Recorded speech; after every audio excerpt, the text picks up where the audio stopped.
sarap ng bagoong. Dito lang yan sa Nora Puring.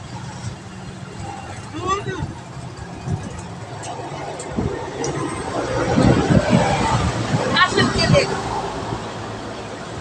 Ang bagoong, dito lang sa Nora Puring. Sarap. Isa pa, isa pa.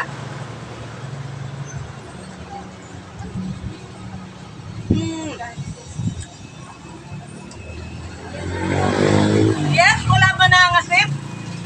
Kung tayabasin ka, alam mo ang lasa ng bagoong ni Nora. Pag dumali pa sa ulyo, pwede ba makishare? Makitalo?